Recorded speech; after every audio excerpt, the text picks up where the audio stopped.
اعوذ باللہ من الشیطان الرجیم بسم اللہ الرحمن الرحیم۔ اللہ تبارک و تعالیٰ کے نام سے شروع جو بڑا مہربان اور نہایت رحم کرنے والا ہے۔ دنیا کی تاریخ میں ایسے بہت سارے بادشاہ اور فرعون گزرے ہیں جن کو ان کی بادشاہت اور دولت کے نشے نے مغرور بنا دیا اور وہ تکبر میں آ کر خدائی کا دعویٰ کر بیٹھے۔ یہ بدبخت لوگ اپنی بے شمار مال و دولت اور بادشاہت کے نشے میں بدمست ہو کر اللہ تبارک و تعالیٰ کی وحدانیت کو للکارنے لگے اور معاذ اللہ خدائی کا دعویٰ کر بیٹھے۔ اس کے باوجود بھی اللہ تبارک و تعالیٰ نے ان کی طرف بے شمار انبیاء کرام کو مبعوث فرمایا اور ان کو ہدایت کی طرف بلایا، لیکن یہ بدبخت لوگ اپنی سرکشی اور انا پر اڑے رہے اور اللہ تبارک و تعالیٰ کی وحدانیت کا انکار کرتے رہے۔ پھر جب یہ لوگ قابل ہدایت نہ رہے تو اللہ تبارک و تعالیٰ نے ان بدبخت لوگوں کو عبرت کا نشان بنایا اور ان لوگوں کو تباہ و برباد کر کے رکھ دیا اور ان لوگوں کے نام و نشان کو صفحہ ہستی سے مٹا دیا۔ اللہ تبارک و تعالیٰ نے ان جھوٹے خدائی کے دعوے داروں کو ایسی عبرت ناک موت دی کہ آج بھی لوگ ان سے عبرت حاصل کرتے ہیں۔ پیارا دوستو، خدائی کا دعویٰ کرنے والے بدبختوں میں سے ایک بدبخت شداد بھی تھا جس نے اللہ تبارک و تعالیٰ کی وحدانیت کو للکارا اور سرکش اور نافرمان ہو گیا۔ پیارا دوستو، شداد کون تھا اور کس طرح اس نے اللہ تبارک و تعالیٰ کی نافرمانی کی اور خدائی کا دعویٰ کیا، اور کس طرح اس نے دنیا میں اپنی جنت تیار کی اور اس کی بنائی جانے والی جنت کتنے سالوں میں تیار ہوئی، اور پھر اللہ تبارک و تعالیٰ نے اس بدبخت کو کس طرح دنیا کے لیے عبرت کا نشان بنایا اور اس بدبخت کا انجام کیا ہوا، اور پھر کس طرح ملک الموت علیہ السلام نے دردناک طریقے سے اس کی روح قبض کی۔ پیارے دوستو، ان تمام تر سوالات کے جوابات قرآن و حدیث کی روشنی میں آج کی اس ویڈیو میں ہم آپ کو بتائیں گے، لہٰذا آپ سے گزارش ہے کہ ہماری اس ویڈیو کو اینڈ تک ضرور دیکھیے گا۔ پیارا دوستو، شداد اس قوم کی نسل میں سے تھا جو دنیا کے سب سے طاقتور ترین قوم تھی، جس کو قوم عاد کہا جاتا ہے۔ اس قوم کے بارے میں اللہ تبارک و تعالیٰ قرآن پاک میں ارشاد فرماتا ہے کہ ان کے جیسی قوم نہ اللہ تبارک و تعالیٰ نے ان سے پہلے پیدا کی اور نہ ہی ان کے بعد کسی قوم کو پیدا کیا۔ قوم عاد احقاف کے اندر آباد تھی۔ احقاف ایسی جگہ تھی جہاں ریت کے بہت ہی بلند و بالا ٹیلے تھے، اور احقاف کا یہ علاقہ یمن اور عمان کے درمیان بکھرا ہوا تھا۔ اس علاقے کے اندر قوم عاد 8,500 سال پہلے آباد تھی۔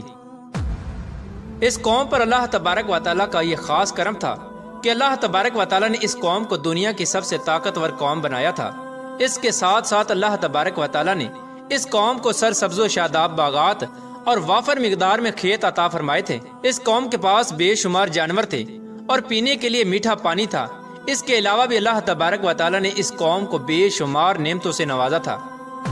چنانچہ اس قدر مال و دولت اور نعمتوں کی فراوانی کی وجہ سے یہ قوم بھٹک گئی اور اللہ تبارک و تعالیٰ کی نافرمان قوم ہو گئی اور یہ باغی ہو گئے۔ ان کی ہدایت کے لیے اللہ تبارک و تعالیٰ نے حضرت ہود علیہ السلام کو ان کی طرف مبعوث فرمایا۔ حضرت ہود علیہ السلام اس قوم کو اللہ تبارک و تعالیٰ کے حکم سے تبلیغ کرنے لگے اور اللہ تبارک و تعالیٰ کی وحدانیت کی طرف بلانے لگے، لیکن یہ قوم اپنے کفر و شرک سے باز نہ آئی اور حضرت ہود علیہ السلام کا مذاق اڑانے لگی۔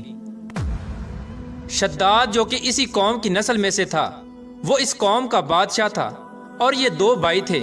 روایات میں آتا ہے کہ ایک کا نام شداد تھا اور ایک کا نام شدید تھا۔ شدید پہلے بادشاہ بنا اور وہ فوت ہو گیا۔ اس کے فوت ہو جانے کے بعد شداد نے حکومت سنبھالی اور اس طرح یہ دنیا کی سب سے طاقتور قوم عاد کا بادشاہ بن گیا۔ پیارا دوستو، شداد ایک وسیع و عریض سلطنت کا بادشاہ تھا۔ شداد کی یہ بادشاہت یمن سے لے کر عراق تک اور بعض روایات کے مطابق ایران تک پھیلی ہوئی تھی۔ شداد نے اپنی طاقت کے زور پر بڑے بڑے بادشاہوں کو اپنے زیر کر لیا تھا۔ چنانچہ اس بدبخت کو حضرت ہود علیہ السلام نے سمجھانے کی بہت کوشش کی، لیکن اس کا دل بھی بند تھا۔ چنانچہ جب حضرت ہود علیہ السلام نے شداد کو اللہ تبارک و تعالیٰ کی وحدانیت کی طرف بلایا اور ایک خدا کی عبادت کرنے کا حکم دیا، تو اس وقت شداد اور حضرت ہود علیہ السلام کے درمیان ایک زبردست مکالمہ ہوا، جس کے نتیجے میں شداد نے حضرت ہود علیہ السلام سے پوچھا کہ اگر میں اللہ تبارک و تعالیٰ پر ایمان لے آؤں تو مجھے کیا حاصل ہوگا؟ تو اس وقت حضرت ہود علیہ السلام نے شداد سے فرمایا کہ تم پر جنت حلال ہو جائے گی۔ جنت کا نام سنتے ہی شداد حضرت ہود علیہ السلام سے پوچھنے لگا کہ یہ جنت کیا ہے؟ تو حضرت ہود علیہ السلام نے شداد کو جنت کا نقشہ بتایا اور جنت کی نعمتوں کے بارے میں شداد کو بتایا حضرت ہود علیہ السلام کی یہ بات سن کر شداد مسکرانے لگا اور حضرت ہود علیہ السلام کو دیکھ کر کہنے لگا کہ یہ کون سی بڑی بات ہے، ایسی جنت تو میں بھی تیار کر سکتا ہوں۔ حضرت ہود علیہ السلام نے شداد کو اس کے اس کفر و شرک سے روکنے کی بہت کوشش کی، لیکن یہ بدبخت باز نہ آیا۔ چنانچہ اس وقت شداد نے اپنی سلطنت کے بہت بڑے بڑے کاریگروں کو اکٹھا کیا اور احقاف میں ارم کے مقام پر 20 کوس لمبی اور چوڑی جنت بنانے کا کام شروع کروا دیا۔ چنانچہ شداد کی تیار ہونے والی اس جنت میں سونے اور چاندی کی اینٹیں لگائی گئیں اور جواہرات بھی لٹکائے گئے۔ اس بدبخت شداد نے اپنی اس بنائی جانے والی جنت میں شہد، دودھ اور پانی کی نہریں بھی رواں کر دیں اور دنیا جہان کے خوبصورت درخت، پودے اور پھول بھی لگوا دیے اور اس جنت کو طرح طرح کے جواہرات سے مزین کر دیا۔ قوم عاد چونکہ پہلے ہی بلند و بالا پہاڑوں کو تراش کر محلات بنانے کے اندر ماہر تھی اور شداد کی سلطنت میں تو یہ فن عروج پر تھا، چنانچہ ریت کے ان بلند و بالا ٹیلوں پر بہت بڑے بڑے ستون کھڑے کر دیے گئے اور ان بلند ستونوں پر بڑی بڑی سونے اور چاندی کی عمارتیں بنا دی گئیں۔ شداد نے یہ فیصلہ کیا تھا کہ جب تک اس کی بنائی جانے والی جنت تیار نہ ہوگی اس وقت تک وہ اپنی جنت کے اندر قدم نہیں رکھے گا۔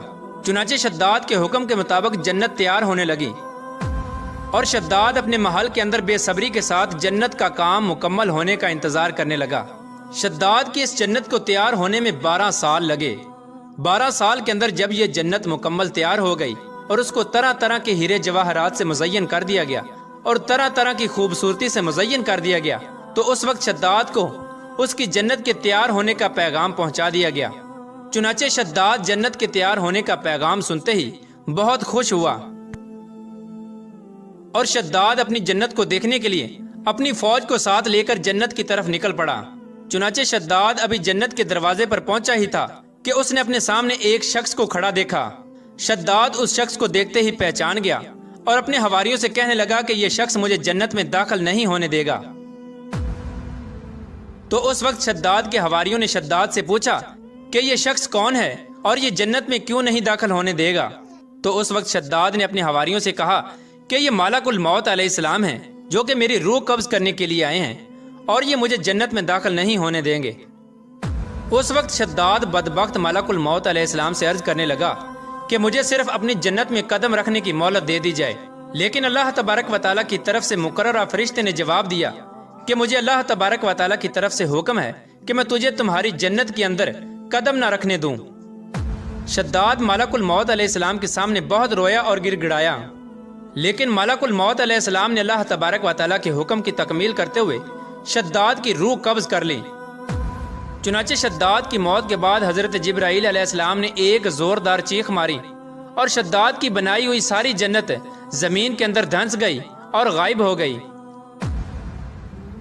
شداد کی اس عبرتناک موت کے بعد حضرت ہود علیہ السلام نے قوم عاد کو 12 مرتبہ سمجھایا، لیکن قوم عاد باز نہ آئی۔ حالانکہ شداد کا یہ انجام قوم عاد کے لیے کافی تھا، لیکن جب انسان کی عقل پر غرور کا پردہ ہوتا ہے تو چاہے شداد ہو یا شدید، اس کو کسی کام کا انجام دکھائی نہیں دیتا۔ حضرت ہود علیہ السلام نے قوم عاد کو شداد کا انجام بتا بتا کر ڈرانے کی کوشش کی، لیکن قوم عاد باز نہ آئی اور اسی طرح اللہ تبارک و تعالیٰ کی نافرمانیاں کرتی رہی، یہاں تک کہ حضرت ہود علیہ السلام مایوس ہو گئے۔ اس وقت جب قوم عاد قابل ہدایت نہ رہی تو اللہ تبارک و تعالیٰ نے حضرت ہود علیہ السلام کو حکم دیا کہ وہ اپنے ساتھیوں کو لے کر اس علاقے سے چلے جائیں۔ اللہ تبارک و تعالیٰ کے یہ حکم پاتے ہی حضرت ہود علیہ السلام نے اس وقت آخری مرتبہ اپنی قوم کو سمجھانے کی کوشش کی، لیکن وہ لوگ پھر بھی باز نہ آئے، تو حضرت ہود علیہ السلام اپنے ساتھیوں کو لے کر اس علاقے سے روانہ ہو گئے۔ چنانچہ ان کے جانے کے بعد اللہ تبارک و تعالیٰ نے قوم عاد پر خوفناک آندیاں مسلط کر دیں۔ اللہ تبارک و تعالیٰ کی طرف سے آنے والی وہ خوفناک آندیاں اور طوفان 7 راتیں اور 8 دن تک چلتی رہیں، یہاں تک کہ وہ پوری قوم اپنے بلند ستونوں اور سونے اور چاندی کی عمارتوں سمیت زمین کے اندر دنسا دیے گئے اور غرق کر دیے گئے۔ اور اللہ تبارک و تعالیٰ نے اس قوم پر اس قدر دردناک عذاب نازل فرمایا کہ اس قوم کا نام و نشان تک نہ رہا۔ جس وادی کے اندر بڑے بڑے بلند و بالا محلات تھے، وہ تمام کی تمام وادی ایک ریت کے صحرا کے اندر تبدیل ہو گئی۔ قوم عاد کے اس علاقے کو اللہ تبارک و تعالیٰ نے اس طرح زمین کے اندر غرق کر دیا کہ وہاں پر صرف اور صرف ریت کے ٹیلے باقی بچے اور کسی بھی چیز کا نام و نشان نہ بچا۔ پیارے دوستو، اس طرح اللہ تبارک و تعالیٰ نے شداد اور اس کی قوم کا عبرت ناک انجام کیا اور ان لوگوں کو صفحہ ہستی سے مٹا دیا۔ اللہ تبارک و تعالیٰ سے دعا ہے کہ اللہ تبارک و تعالیٰ ہمیشہ اپنے حضور عاجزی اور انکساری کے ساتھ زندگی گزارنے کی توفیق عطا فرمائے اور حضور صلی اللہ تعالیٰ علیہ وآلہ وسلم کے بتائے ہوئے راستے پر چلنے کی توفیق عطا فرمائے۔